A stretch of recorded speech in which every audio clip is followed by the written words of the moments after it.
In a junkyard where others saw trash, 12-year-old Abigail Jensen saw the bones of a dream. She'd spend hours after school rummaging through piles of busted engines, her red hair poking out from a faded baseball cap, hands always streaked with grease. She learned to see beauty in broken things, thanks to her grandpa mechanic, who poured his genius into machines before being tossed aside by the very company his work had helped build. One scorching September afternoon, the scrapyard's routine was broken by the growl of a luxury limousine creeping through the rust.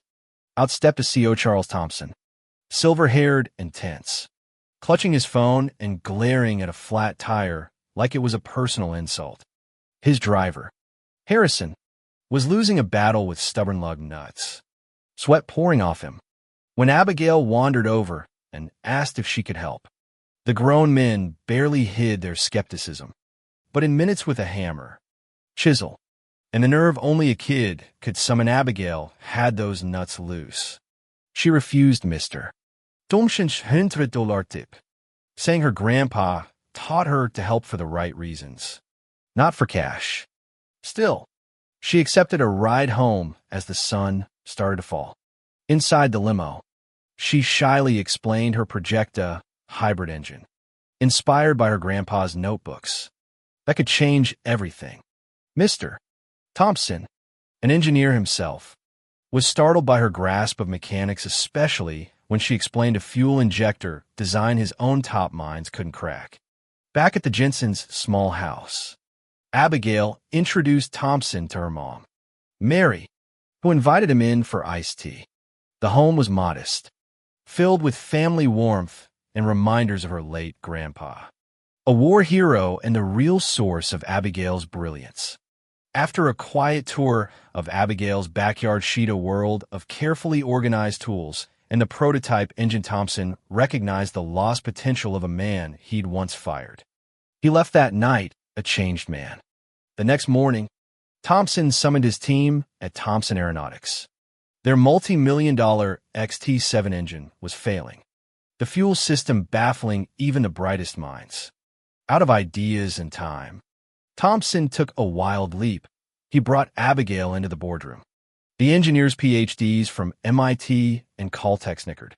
Peterson, the arrogant lead, practically sneered. But when Abigail calmly pointed out the flaws in their injector, designed too many moving parts, the wrong material, overlooked vibrations, skepticism faded into stunned silence. With the clock ticking, Abigail led the fix herself, simplifying the design, swapping titanium for tungsten carbide, and adding a dampener at a critical spot. She worked shoulder to shoulder with the pros, explaining her logic, sharing the tricks and wisdom her grandpa had passed down. In hours, they built and fired up the engine. The XT-7 roared to life, pressure stable, efficiency off the charts, a thing of beauty. Thompson, humbled, offered Abigail a full consultant role, a salary for her family, a trust for her education, and maybe most importantly, posthumous credit for her grandpa, whose name would now appear on every new engine. Abigail's father was given a job as a machinist. Mary's garden flourished, and the Jensens moved to a real home for the first time. Thompson, for his part, started a foundation to support young inventors, honoring the legacy he'd nearly thrown away.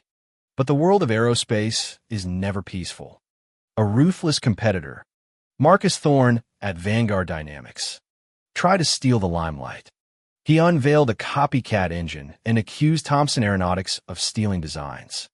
Rumors flew, the military contract wavered, and Thompson's company teetered on collapse. Everyone turned to Abigail. Under pressure, she worked herself to exhaustion, hunting for a breakthrough to make the XT-7 even better. Thompson, seeing the spark fade in his young Proke, dragged her away for a day at the Air and Space Museum.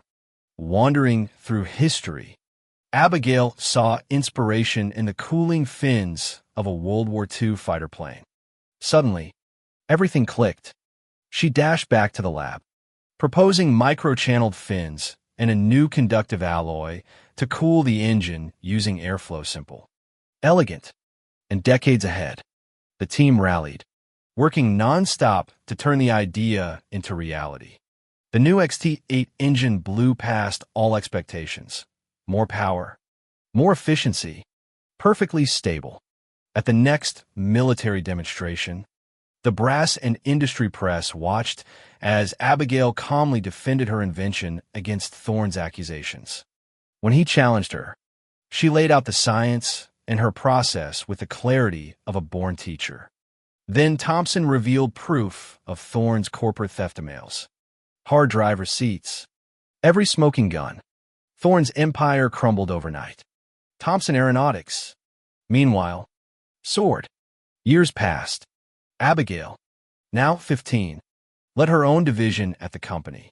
She mentored scholarship students from every background, kids who saw her not just as a prodigy, but as a beacon. Thompson, older and wiser, spent his time building the foundation, finally at peace with his legacy, standing together as the next generation drone took flight silent. Powerful, and clean told Abigail her grandpa would be proud. She reminded him that true legacy isn't money or patents, but the ideas and lives you touch. So, what does it take to change the world? Sometimes, it's not an army of experts, but one kid with a hammer, a dream, and the nerve to say, I can make it work. If you enjoyed this story, drop a comment with where you're watching from and forget to subscribe for more. The world needs more Abigails. And who knows, maybe the next one is listening right now.